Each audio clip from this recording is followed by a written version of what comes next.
Hey, how you doing? This is John, and welcome to John's Long Box. I'm here with Nigel Flood from the Punt Press. How you doing? How you doing, John? Not too bad. How are you? Good. I'm sorry that we're a little bit late. I was having computer problems. Every time I turn this freaking computer on, it starts updating. So I apologize for that. It's my Oh fault. no, bro. He's having a few technical issues myself. So put your links in the private chat so I could put them in the public chat. And I got a new button on this. Let's just. Oh, this puts comments over here. So if anybody puts comments, let's see. I don't know. It says show comments on stage. I don't know. I'm playing with new buttons. All right. So how's everybody doing tonight? You are.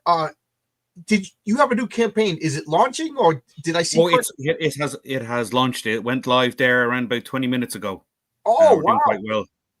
So yeah, put your link in the chat. We'll bring up your campaign. So tell us about it. Well, it's a crossover, and it's actually part of a kind of like of our series, because the globalists themselves are kind of like hop from one world to another. The actual comic, the premise of itself, it kind of invades alternate Earths. Now, the first two issues, it kind of deals with their home universe. Second issue, to kind of expand into another alternate Earth. But the third issue is a genuine another person's other indie universe. So the guys get to actually meet another world and other independent creators' content itself. And that's what's going on right now. Is issue 3? Yes, issue 3 is going on right now, and you can get it is a collective issue 3.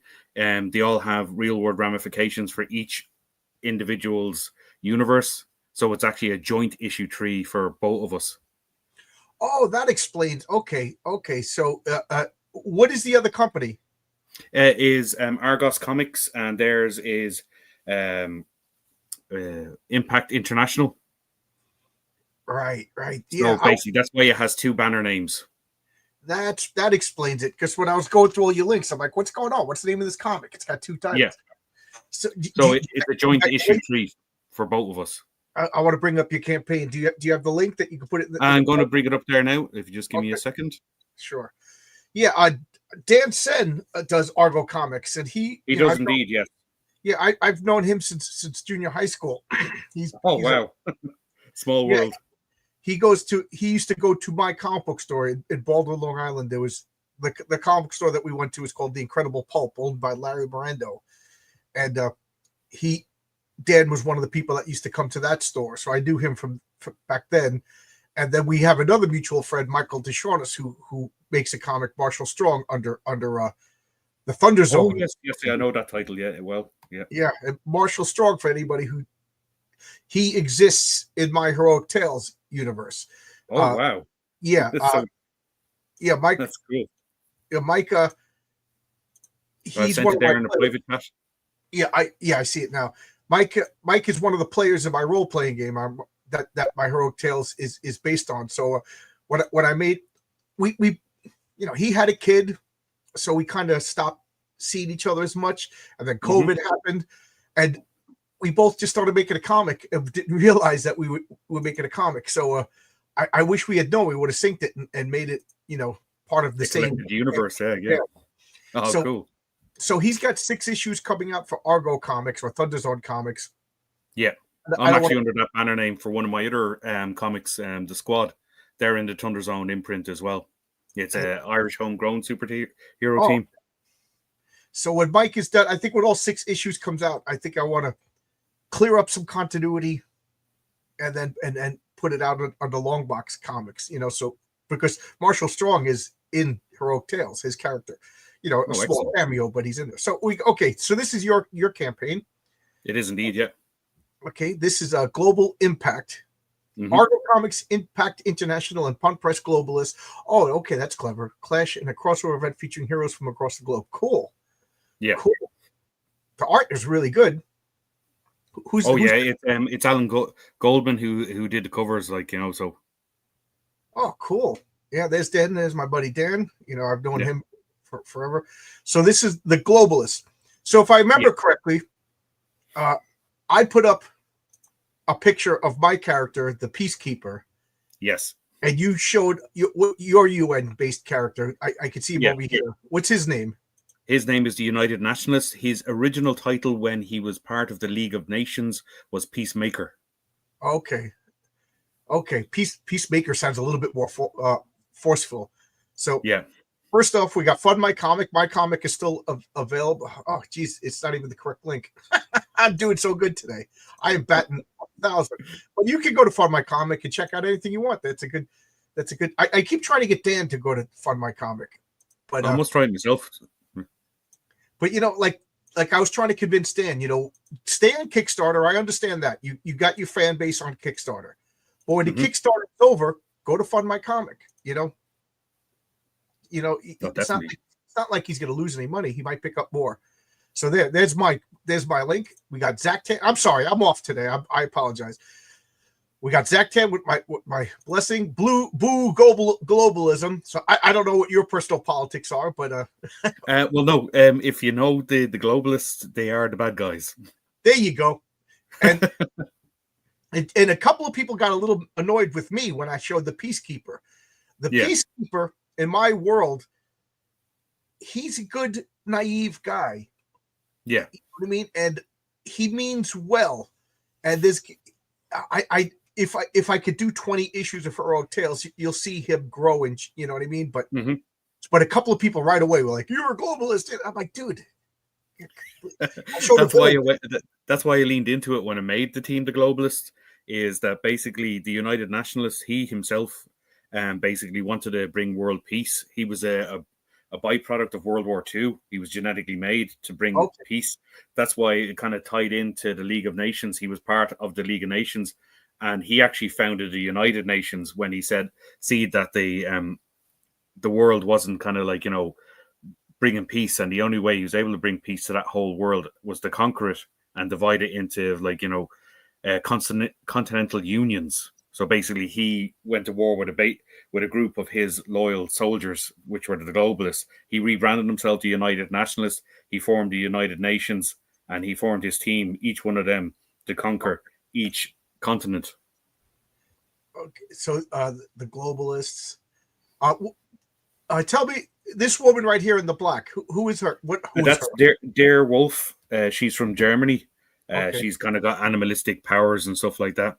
Okay, and what's this woman's name? The other woman. Hasaki. She's from ASAN, which is the Asian kind of version of the EU. So she represents them. Is that a real thing?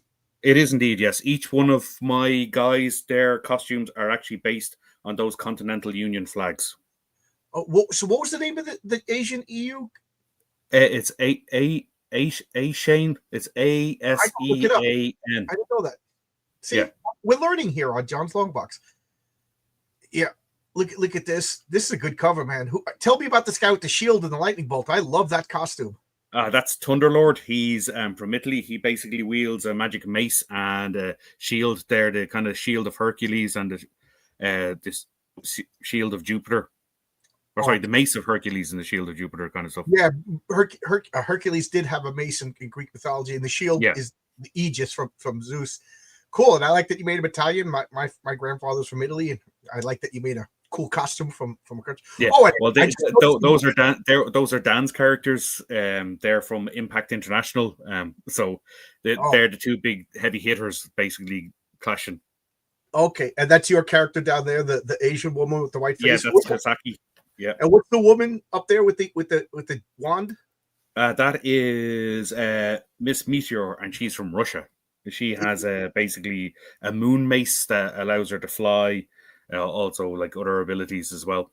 Is that your character or Dan's character? That's Dan's character. Okay, cool. This is a good cover.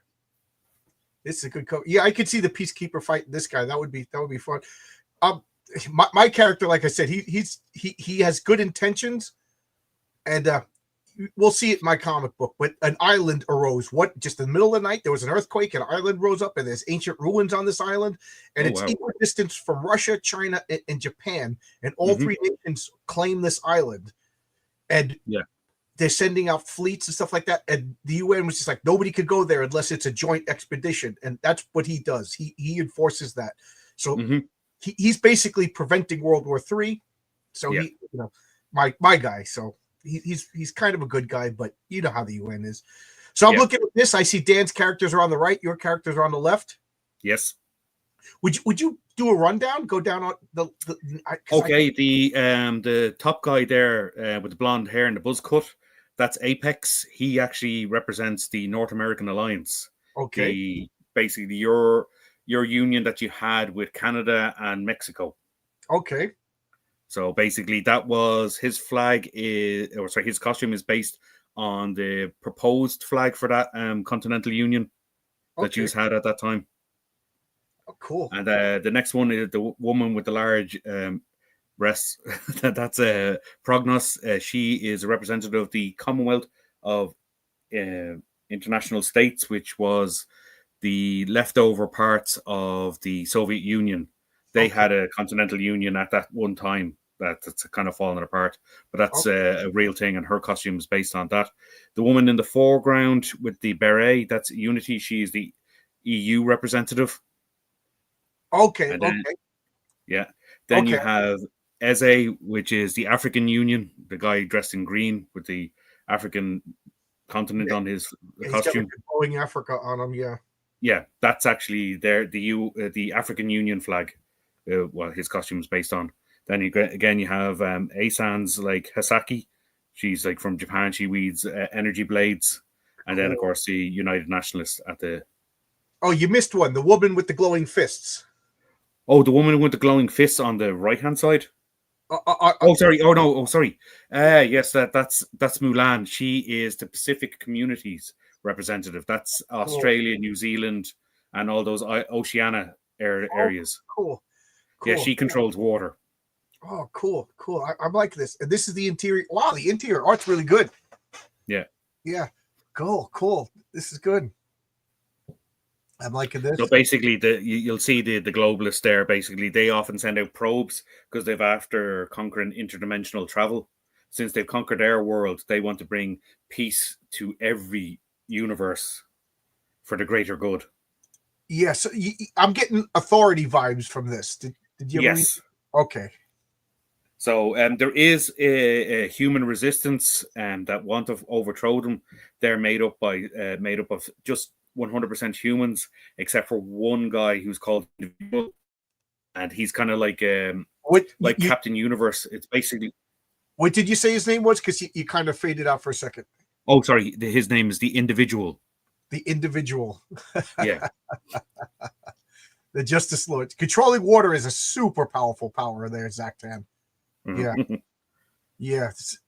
So I like this. So it's issue 3 of the Globalists, and then what, issue 2 of Impact International? No, it's issue 3 of Impact International as well. So it is a joint issue 3. Oh, and in the Kickstarter campaign, you can get all 3 issues of both titles. That is a pretty clever thing to do. Pretty clever. I like that. That is you can see the resistance there on the cover of issue 2 there of the Globalists. They're all humans. The leader is called the Swiss. Okay. Cool. They're kind of like a kind of like G.I. Joe kind of analog. They're just all humans, except for the Individual, which is a power that can be bestowed on any individual. Oh, so I like that. Individuals versus collectivists, pretty much. Exactly. Yes. Yeah. Are you Irish? Oh yes. Yeah. Born and reared. Yeah. My grandmother's from Ireland, and my mother's from Ireland. My father's from Italy. Yeah, and me born and raised in New York. I love this. Are you familiar with Argo Comics? He's also in Ireland. I know Ireland's a big place, but how many Irish comic book makers are there? What comic is this now? Argo. Argo. The Argonauts. He's doing like pulp inspired comics. Oh yes, I've known him. I haven't actually had a chance to bump into him at any of the comic conventions, but I am aware of his titles. Yeah, like it's kind of World War II inspired type stuff. Like yes, really good, really good. Yeah. This first issue is really good. I really need to read The Authority. Oh, you haven't read The Authority yet? The Authority is good. Yeah, Garth Ennis is also Irish. Yes, he is indeed. Yes, one of my favorite comic book. And so is John McCree, the artist. Yeah, John McCree. Yeah, and also Will Sleaney, the artist, is Irish, and then Stephen Mooney. I don't know. I don't know the second one you said, but Stephen John Mooney. McCree was going to come on my channel, and then when we went to clear, he blocked me on Twitter. What did I do? Jeez. Oh, yeah. I mean, this was the height of the SJW days, so who knows? So cool. So if you wanted to get, so can you get all of your comics and all of Impact International? Yes, you can indeed. They're all part of the award tier, both physical and PDF. Oh, cool. Digital Impact. Oh, that's digital. Okay, digital global. Yeah. Okay, all covers for Impact, all covers for global. That's cool. All covers global Impact. So this, what is this? All print with both intent. Okay, cool. Oh, and original art. That is really cool. That is really cool. So this is this $65 tier. This is what? All print copies of 8 covers. Oh, I was talking about like all back issues. So like yeah, that would be all the back. You can get all the back issues as well. Okay, cool. What is all covers global? What is this? Oh no, I'm looking at the wrong. All covers global print copies of all 8 covers with both Impact. So is that what this is? This is everything for both comics? That would be it. Yes. Oh, cool. That's 60. So eight comics. That's not bad. That's not bad at all. There you go. Yeah, I my buddy Dan. So Dan is running this and fulfilling this. He is indeed. Yeah. Yeah, Dan. Now all the stuff is done and dusted. The both of them are of like issues 1 and 2 of both titles, like Impact International and the Globalist, have been long done and dusted, and so is issue 3. That's long done and dusted. So there won't be any delay once it's fulfilled. Oh no, Dan's a professional. He's been doing this for 22 years. Yeah. He has it down to a science. I don't think he's ever been late. I don't think he's ever had a problem. He's really good. He's a total pro. Excuse me. Now I got to sneeze. Oh, let's see. I was looking at your campaign page, so I've been neglecting comments. Let's see if there's any comments. Hey, what geeks do? A little late. That's okay. We started late because I had technical issues. The People, I think, was another interesting vigilante name. Yes, matter of fact, I'm reading. I got that right here. The People. Very rarely do I get jealous when somebody comes up with a superhero name. The People. That's very good, actually. Yeah, it's really really good. I just got here's this comic about the Illuminati. So that question's to you. I just got here. Is this comic about the Illuminati? No, it's not about the Illuminati. No, it's just basically an awful lot would be kind of based on real world kind of politics and also potentials. Because in the globalist world, they fulfilled the League of Nations kind of manifesto. They imposed a global language, so it's Esperanto. So there is no other languages. Like all my guys basically speak Esperanto. There is no kind of like countries. It's all continental unions as such. So it's all more politics based, like global politics. So that is a big risk though, because you said they're the bad guys. So making a comic about the bad guys, do you think that's... Oh yes, yeah. But they're kind of conflicted, if you know what I mean. Just like the way you'd have fans of Magneto, he is a villain, but he's coming from a certain viewpoint as such. Yeah. Are you familiar with the Justice Machine? Yes. Yeah, the Justice Machine, for those of you who don't know, is Mike Gustovich. It came out, I think it was Noble Comics, and then it came out a couple of different imprints, but it kind of still kept on continuing on. Yeah, it was mostly Comico, and it was like the Elementals would guest star in it. That's how I heard of it, because I was a big fan of the Elemental. But the Justice Machine were from another universe, and they were the bad guys. They were, they lived on the planet Jor-Well, and they were the oppressive machine that ruled the government. And a couple of them fled to Earth, and when they came to Earth, they started to realize, this collectivism stuff is not the best way to live, and they started. No. So I'm not trying to ask you for spoilers or anything like that, but is this what you're going for? To a certain extent, yes, it would be. Yeah. Okay. Cool. Yeah. Because I'll be leaving it up more to the readership is if you agree with what their message they're trying to send. Hence why there is also a big kind of power struggle, as in the human element are trying to take down the superhero element on their own home planet. I like that with like a team of regular. Well, I guess not regular, they're elite military, but when a team of well-trained military people go up against superheroes, I don't know why. I just love that. And the other thing is also like when we go back, we dabble in the kind of the multiverse, and then we also bring it back home because he has to deal with the home element. And the humans themselves, they're seen as terrorists by the general public because an awful lot of them are basically they like the way the world is. It's kind of harmonious, but there is a lack of free will, and they're trying to wake up the public. Yeah, it's funny because my buddy went to Singapore, and and Singapore, like they got cameras everywhere. You get fined if you don't flush a toilet. Yeah, it's as the t-shirts say in the country. I actually lived there for a tiny bit. Oh, okay, so yeah. So basically, as the t-shirts say, it's a fine place to live, as in the play on the word penalty fine. Oh yeah, so, but Bob said that when he got off at the airport, there was a big sign that says "Welcome to Singapore. Drug smugglers will be executed." Yes, it's also written on the Visa card when you sign in to the country. When you're on the airplane, they hand it to you. and he says like chewing bubble gum, you get fined and stuff like that. And you also have caning as well as an actual punishment. That was I don't know if you knew that, but when Bill Clinton was a president, that became a big deal. There was a teenager who was graffitiing cars, and they were going to cane him, and the American administration got all because I think the father was American, the mother was from Singapore, so the kid lived in both.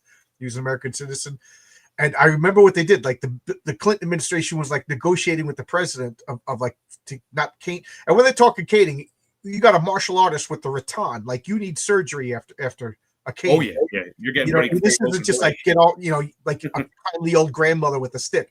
This is some serious nonsense. So I remember everybody was going, and I was a kid at the time, and I'm just like, this kid knew he was doing something wrong. It's not like if you were getting caned for not flushing a toilet or smoke or smoking in public or chewing. These aren't universal crimes. So I was like, I got no sympathy. He knew he was doing something wrong, and I remember they were like, okay, they kept delaying, and then they caned him. They did it, and like Clinton was still negotiating, like it's already done. Like you're not going to tell us how run our country. And Bob said, I don't know. You live there, so you could tell me that the average person there, like, yeah, there's no crime. It's great to live here. There's low crime. Like there's low crime. They do have slogans all over the place. Low crime doesn't mean no crime. So. But they've had the same political party running the country since the foundation, since they broke away from Malaysia. Well, yeah. So he was also telling me that Singaporeans would fly to Thailand to do all of their dirty business in Thailand and then come back, and people were bringing sickness with them. So that Singapore actually made like a red light district that was regulated and controlled so that they didn't have to leave. They recognized that certain population are going to do these things. So prostitution is legal there, which I find quite bizarre. But so they don't have to go overseas and bring back aid, So I don't know. So anyway, I get distracted because I'm an easily distractible person. So we got the globalists that live on their world. I forget if you mentioned this already because I talk so much. Are they perceived as the heroes? They're perceived as heroes. The resistance themselves, they're seen as kind of villains. So it's kind of like are they superpowered resistance from their homeworld? No, there is no superpowered resistance on their homeworld. It's only a small cell of like human resistance. Now, is it because does their government control superpowers? They basically do. There was a huge war. You'll get to see it in flashbacks. There was a huge war on on their world when they took over, and basically any superhuman that didn't toe the line was basically cryogenically frozen in a massive big vault. Oh, so that they're all. And there was basically a World War One, as it was called in their universe, which was World War One Nation Earth. Okay. One. So in true superhero fashion, at some point, all those the cryo units will fail, and they'll all come back and fight. Exactly. Yeah. So there will be like there is one of the issues later on. You'll get to see the resistant fighters try to actually go to the Antarctic and get to the cryo area where they keep all the people to find superhero allies. So this alternate, the reason why I ask you is, I have a problem with multiple worlds, but it sounds like your world is different enough. Are you familiar with like Earth 1 and Earth 2 from? Oh yes, yeah. So Earth 1 and Earth 2 were different enough that you weren't going to get confused and you couldn't just swap out characters. You know what I mean? Yeah. Now, so is there like in your world, could they go over to the next universe over and the globalists are like good guys, and like if one of them dies, they can swap them out and stuff like that? No, no, there wouldn't be like that kind of stuff. There will be like reflections of the United Nationalists, and there will be. This is kind of like a spoiler. In much later ones, there is a collective, like of United Nationalists. Now, each one of them all have different names, and each one of them all have different style costumes. You will never see another guy that looks like the United Nationalists, but to be a counterpoint to him in an alternate Earth, and they will all have like a reflection of them. So there is like you get to see a sneak peek of one of those worlds in issue 2, where you get to see a much darker reflection of United Nationalists, where you get to see the Conqueror. Oh, we got Genuine Comics in the chat, so I got to hold up Perfect 10 number 5. Are you familiar with Genuine Comics? Yes, I am aware of him. Yeah, good comics. Every time he shows up, I want to give him a shout out. So now, why? So these guys rule their world with an iron fist. I assume they answer to somebody. These guys aren't the legitimate rulers. That they're the enforcers for the rulers. No, that they are the rulers. Basically, the United Nationalists is the supreme leader, and each one of his team members are his generals, and each one of them rule their own continental unions, but they all answer to him. So what makes them look at other universes? Are they bored, or they just think that they need to control everything? It's basically he wants to bring peace. Like his whole mission is just to bring his warped version of peace and harmony to all the other universes. Like it's his kind of divine mission. Now, is there peace under his rule? There would be, yes, except for the resistance guys, which are kind of sprung up and kind of are fed up with this lack of freedom of speech, lack of personal freedoms. Latvia under Dr. Doom is supposed to be peaceful and no crime too, but you know what I mean? You don't want to live there. Is that what you're going for? Like, is art suppressed and free speech and there's no crime, but is it like everybody's assigned a job, or could people just I'm gonna become a poet on the beach? No, everyone's kind of assigned a job. There is there is also no religion. There's there is no other kind of as I said, he has enforced Esperanto. There is no other kind of cultural aspects to each other's society. It is all homogenized. I was reading 1984. I forget, 2 or 3 years ago, and one of the things that they talked about this oppressive society is there's no escapism. Like, you can't escape.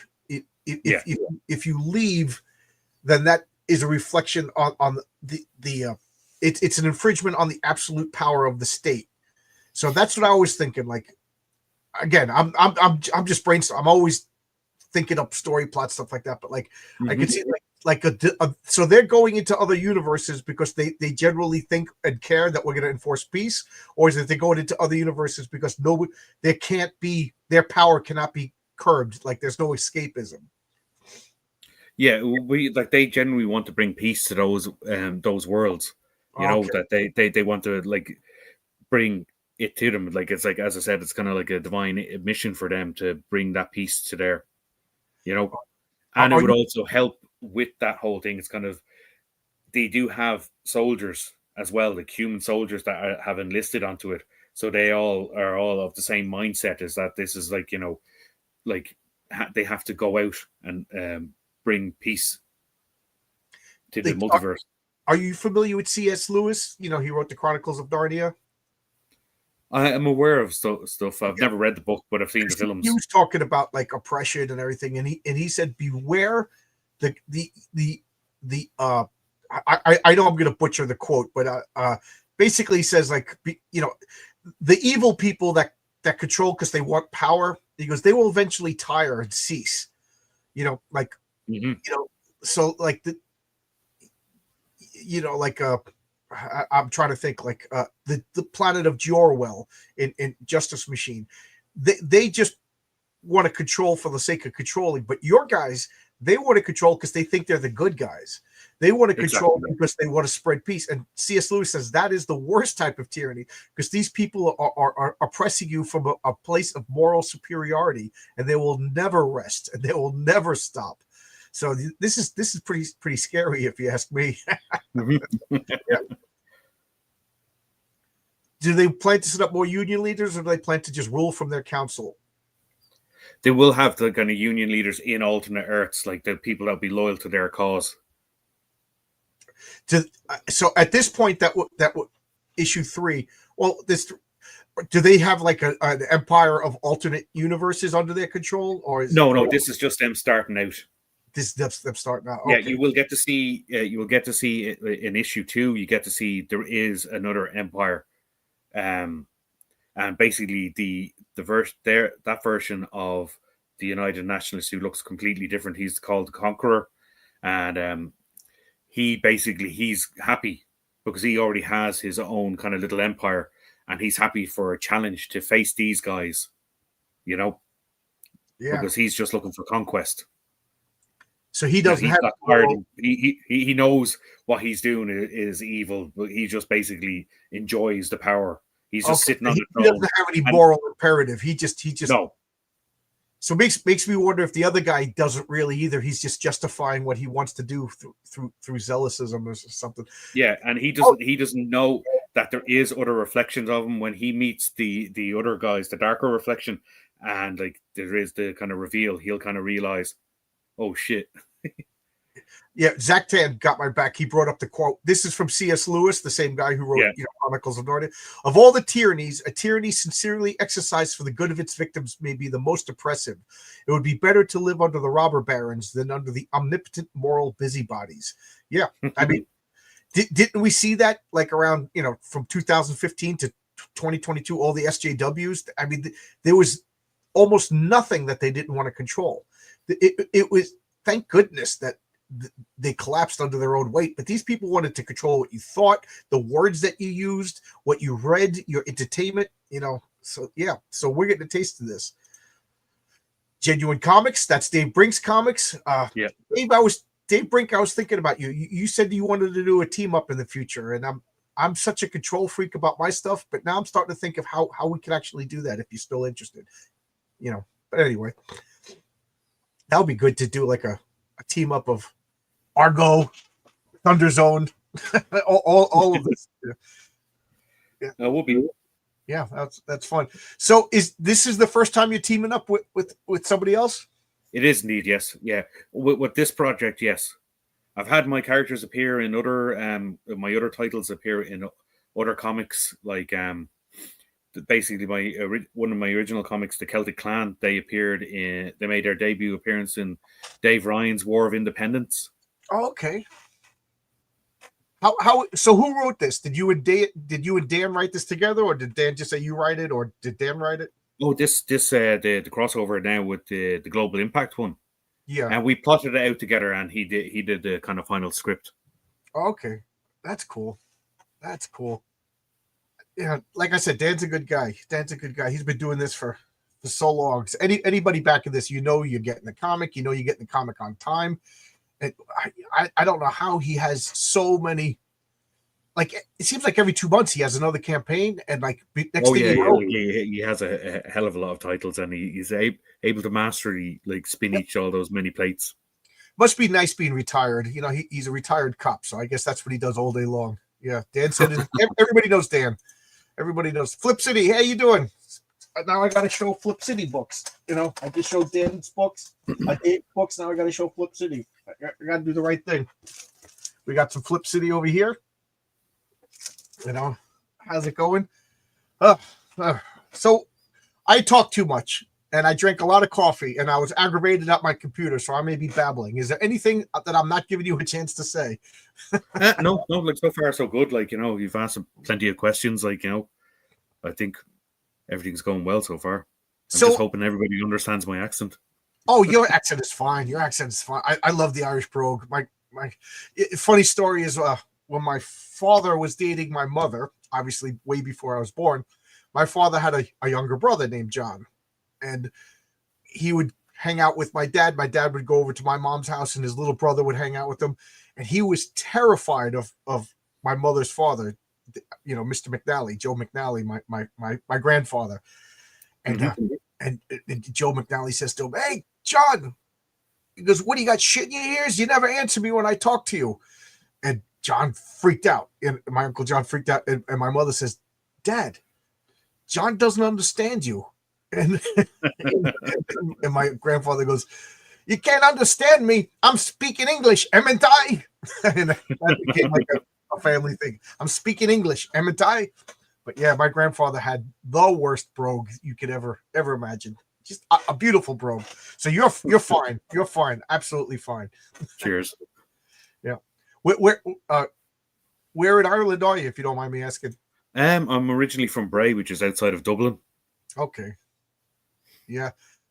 Anytime I show a movie has Irish or Scottish accents, I turn on the subtitles. Supposedly, the original Train Spotting, they had to redub it like in a less Scottish accent because Americans are having a difficult time.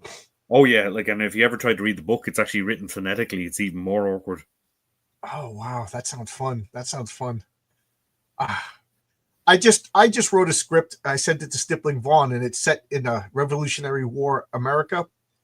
And I just been sweating and freaking out because I'm like, this isn't how people. So I just wrote the story and I wrote the dialogue, and he's gonna draw it, and then I can change the dialogue to more colloquial, after it's already written. But he was just waiting and waiting and waiting. Yeah. So get the story. The story's still going to be the same story. That's going to say the same things. It's just now I got to change the dialogue to make it more old timey. I saw a movie, A Date with Mad Mary in 2000. I understand the Irish accent. I never heard that. Flips. Have you ever been to the States? No, I've never been to the States. But you've been to Singapore, but you haven't been to the States. Yeah, been to Singapore, been to Canada, been to Brazil, Paraguay, Peru, wow. Chile, Australia, New Zealand. Are you in the military?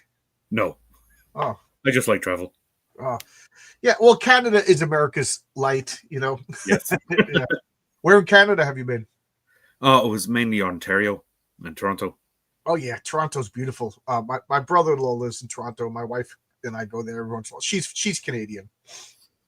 And the only part of Europe I've been to is Iceland, which is probably like the least European out of Europe. That'd be very Scandinavian. Yeah. So you said you had other titles. What other comics do you have? I have the Celtic Clan and the Squad and the Globalists. And I'm currently working on another title called The Awakened. So okay. Oh, cool. And it's all crowdfunded, or are you in comics? Yeah, the Celtic Clan wasn't crowdfunded. Well, the original issue 1 was crowdfunded. Then the rest of them kind of issue 1 kind of helped pay for the other 2 titles, or the other 2 issues. The Squad was crowdfunded. All right. Oh, good. And good. How's it going for you? So far so good. Not too bad. Could be better. Yeah, but it's just mainly just for the love of the medium itself. Yeah, that I made my first comic and everybody was excited. I did pretty good. I was able to pay for issue number 2, and now I'm looking. I don't know how I got 3 sales today after like a couple of days of no sales. I don't know what happened today magically, but wow, So I'm chugging along. If I keep going at this rate, I'll hit my goal to make issue number 3. I'm doing the same thing you're doing. The money that I'm raising right now is to pay for the next issue. So, the first issue I paid out of pocket, and now I'm hoping that the comics will pay for themselves. Even though there's still money I got to lay out at the end of the day. Of course, yeah. So So part what and parcel. did you grow up reading? Oh, the main ones I read initially were kind of like an awful lot of UK comics. Like, so there was like the Beano, the Dandy, and then onto 2000 AD. Which was an anthology type series. That's the one Yeah. that stars with Judge Dredd, Johnny Alpha, the Strontium Dogs, ABC Warriors. Yeah. No American comics? Eventually went on to American comics when the Dublin got a kind of comic store itself. That's where we kind of first got exposed to an awful lot of the American comics there. Oh. Yeah. I never read 2000 AD, but there's a couple of like what is the name of the company? But they made collected editions of like DR and Finch and Alan Moore's Twisted Tales, and the only it's funny, out of all the 2000 AD stories, I never read Judge Dredd. That's I got to read some Judge Dredd. But I read I read the Halo Jones. Have you ever read that? Yes, yeah, Alan Moore's Halo Jones. Yes, very good.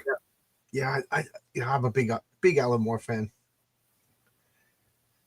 Did you ever see the Disney Gargoyles episode, The Hound of Ulster? No, I never actually was. Never watched the actual Gargoyles cartoon. Yeah, it was a good cartoon.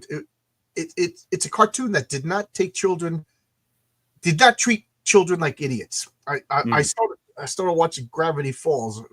My foreman at work is big into Gravity Falls. You would love it.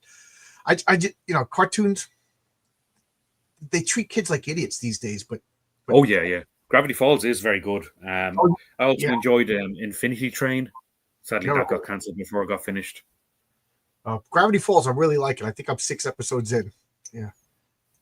How did you get 2000 AD before Dublin got its comic shop? All the news agents used to carry 2000 AD. All the like Beano's, Dandies, 2000 AD, Oink comics. They're ones that you wouldn't know about. They're all UK comics. There's also Strip and what was the other one? Toxic. They're all UK anthology titles. All the news agents used to carry them. Right. 2000 AD, I was getting curious about buying the first issue, and seeing if I could collect it. But it was on like newsprint, and it was. Yeah. So it was like a on a spinner rack kind of thing that we would have here in 7-Eleven stuff. Yeah. So just like I had Mark Miller. I keep saying Millar. Mark Miller on my channel, and he said before the comic book stores, just like in America, you went to the cigar shops and the candy shops and stationery stores and bought comics off the newsstand. Yeah. They used to keep them there. Now you could ask the person who ran the shop, to hold them onto you, and they'd write your name literally on the cover, and they'd hold onto it. That just hurt me to think about it.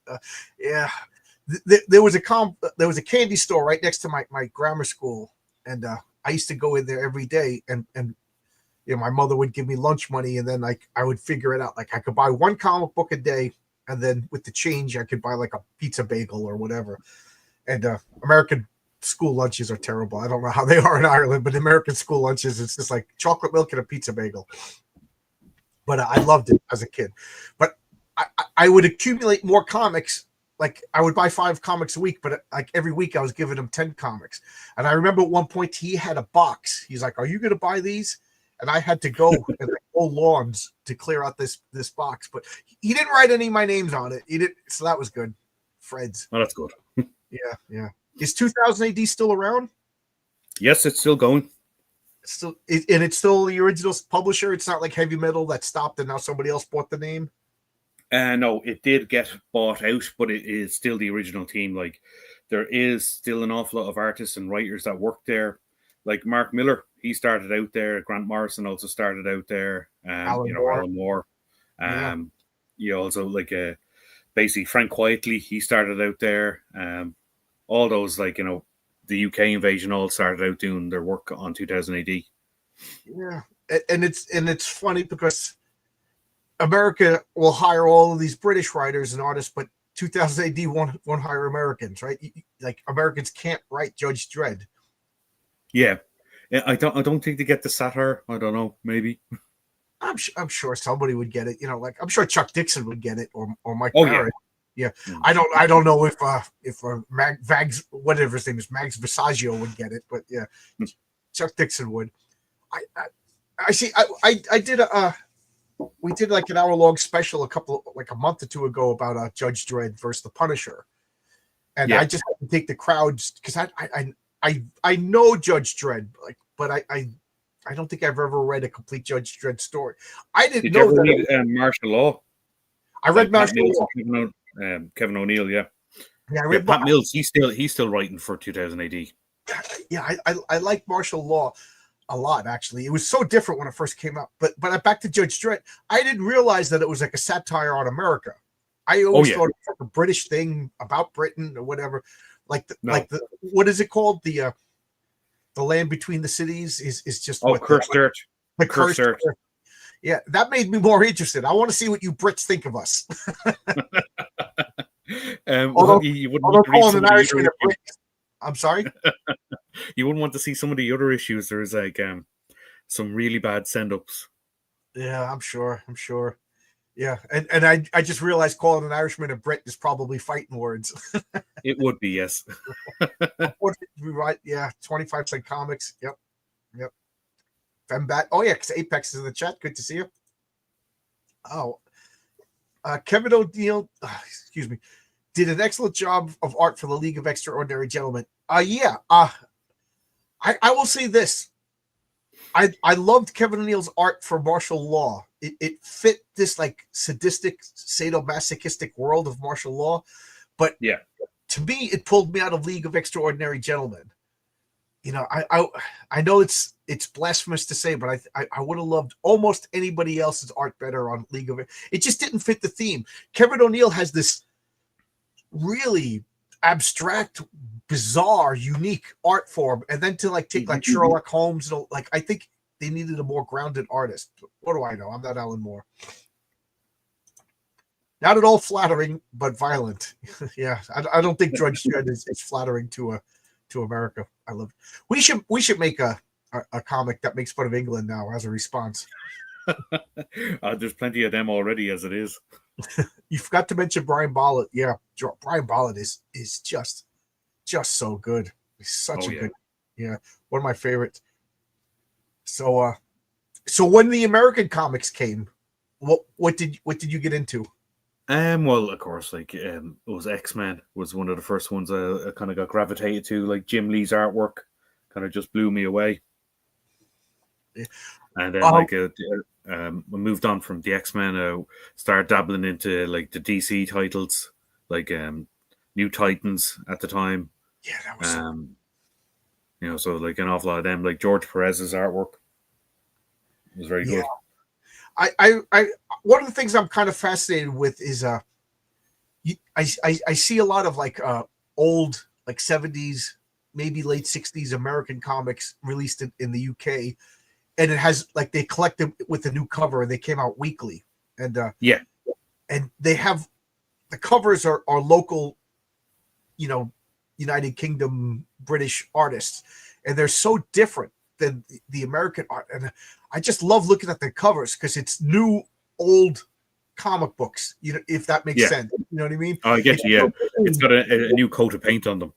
Yeah, and I was fascinated by that. And then, Renzo Rodriguez does my art, and Oscar Crano does my coloring and art. And they would come on the channel, and they were talking about their Mexican comics, and they did the same thing. They took American old comics, translated them into Spanish, and then had local Mexican artists make the covers. Oh my! I get fascinated because we have the same language basically. You know what I mean? The United Kingdom and America, and same with Canada. But there's cultural differences that you don't pick up until you see the art. Like every time I watch Doctor Who, although Doctor Who now I don't touch with a 10-foot pole, but like it's different. Like American science fiction and British science fiction is different. Like when I read the Captain Britain comics, they were Marvel comics, but they were British Marvel comics, and they were like wonderfully alien. Like just sure. There's a whole line. Like I'm not too sure if many of them got shipped over there, but there was a whole line of Marvel UK, and it was completely different. Like you had Knights of Pendragon, Right. you had there was like Dragon's Claw was another title. I don't know that, but Death Mask.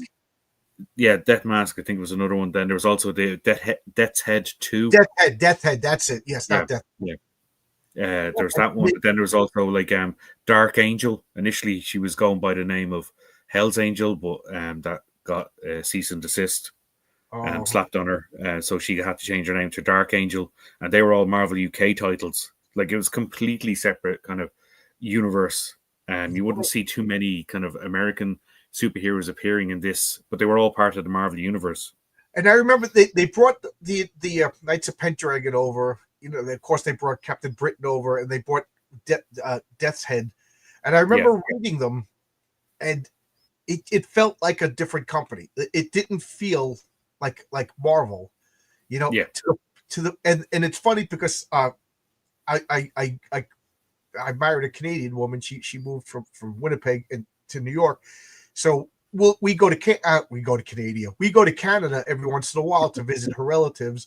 And one of the things I do is I try to pick up not American comics. I go there and I try to pick up local Canadian comics. So now I got a full run of Captain Canuck. And very good, yeah.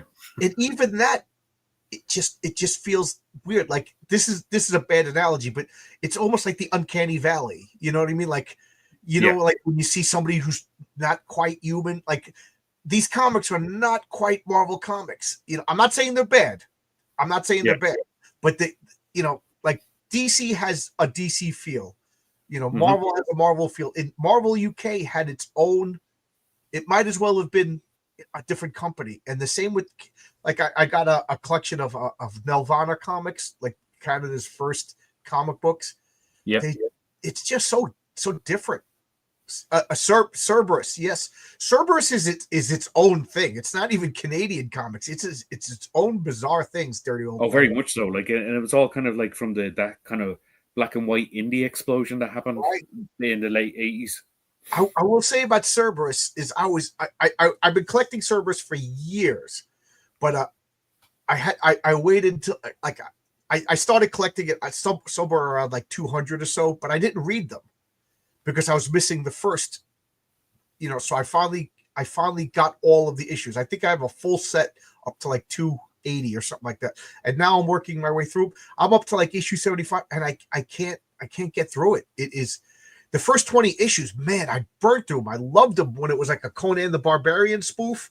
Yeah, and then it kind of completely went off on a different tangent altogether. Like, once that Church and State came by and the one that made Cerberus what it is, you get those telephone books, Church and State, and they are a slog.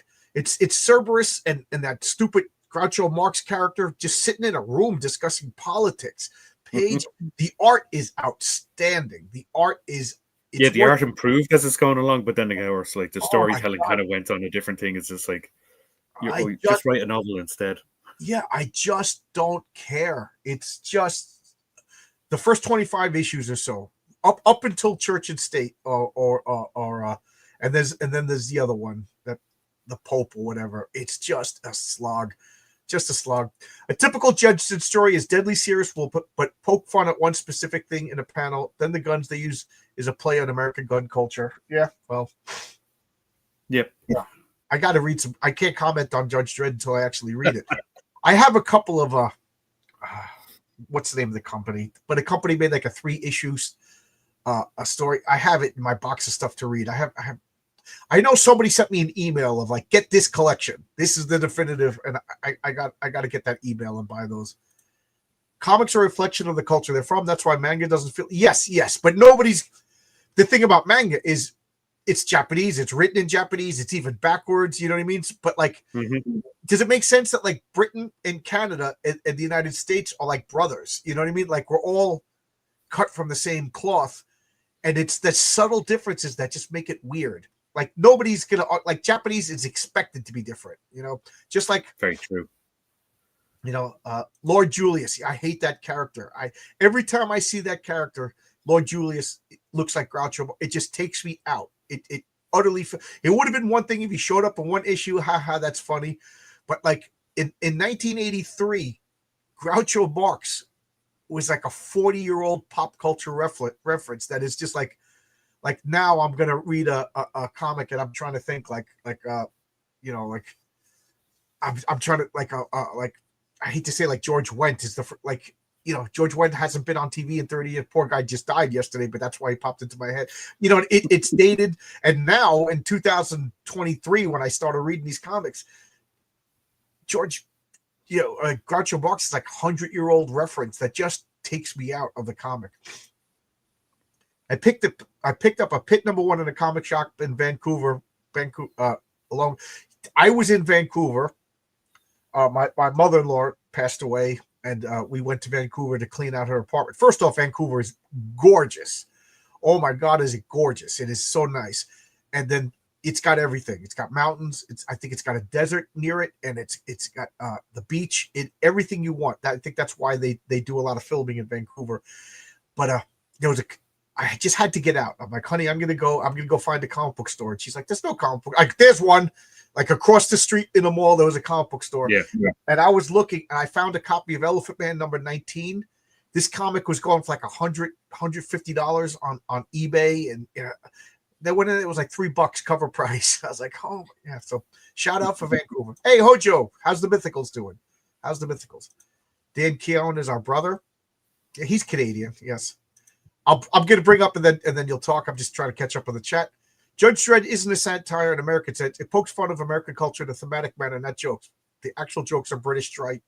I gotta read it. Yeah, George. I always liked George Wendt. George Wendt is one of the few Hollywood actors that I just liked. I'm about to watch this game. Yeah, Norm. You know, I saw. Are you familiar with this actor George Wendt? Do you ever see? Yeah, Cheers? the guy who played Norm from Cheers. Yeah, he just died yesterday. And I saw somebody already. There's a cartoon of him entering the pearly gates, and everybody's going, George. You know, yeah, gave me the feel. He's a good guy. And now is when we find out all the horrible stuff about him. You know what I mean? But anyway, I'm babbling. Let's talk about your comic, and then we're gonna go because I got to be over at RJ's on the Fourth World for comic book team up. No worries. Like, sure, it's 1 a.m. here now. Oh, keeping you up. I know. So, I work night shift, so I'm well used to it. I wake up at 4:00 in the morning, so you know I usually go right to bed after I'm done talking to everybody. So I'm going to bring up your campaign one more time. Cool. And okay. There's no trailer to play. All right. Oh, it's not up. Technical difficulties but I love this image right here. This is so cool. Yeah, you got. If you watch my channel for a while, everybody knows that I'm a stickler about superhero names. And, you know, I have I call it like the pyramid. Everything falls from the name. The name is the top of the pyramid. Their powers, the costumes, yeah. You know, even parts of their personality, all has to stem from the name. And well, all the globalist costumes are actually based on those Continental Unions. So there is all actual real world aspects from that kind of stuff. Like, and it's all kind of like researched and looked up. Like when I was doing the world building for the globalists. Yeah, look, it looks like you did like I'm the authority. I was about to say you did it the right way, but you did it the way that I like, you know. Pretty cool. Yeah, like the guy with the luchador mask, that's El Supremo. He's part of the South American Union. Right here in the front. Yeah. He's basically I took his name from there was a former dictator of Bolivia who referred to himself as El Supremo. And then when I was doing research, I found out that there was also a masked luchador called El Supremo. So I just merged the two together. It's funny because I wanted to make like a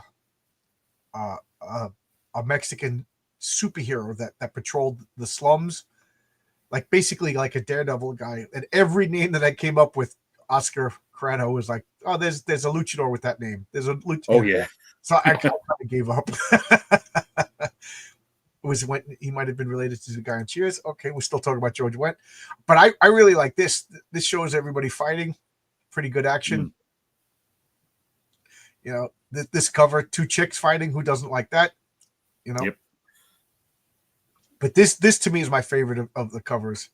Well, that's also a homage cover. It's actually based on one of the classics of Superman fighting against Captain Marvel. Oh, okay. He'll always be Captain Marvel, not Shazam. Yes, I agree with you. So Punt Press, how come you have a deer? Why is that your emblem? Well, punt, it used to be our old currency before we converted to the actual euro, and 1 punt or 1 pound in English used to have an elk on it, and Oh, it's also like one of the megafaunas that we used to have that were native to Ireland were the Irish elk, which are huge. They were like over 8 foot tall. They're like moose. oh wow. Yeah, so that's why I picked that. And they're extinct now. They're no Oh longer. yeah. They kind of died out once man showed up on Ireland. Oh, okay. So that's legendary times that Yeah, they just like there's no wolves anymore, right? They used to be. no. All the wolves were hunted to extinction. Yeah. So all right, I gotta stop now. So we'll bring up your link over here. Good luck. And you said you launched what, like an hour ago? Yep, thereabouts. Yep.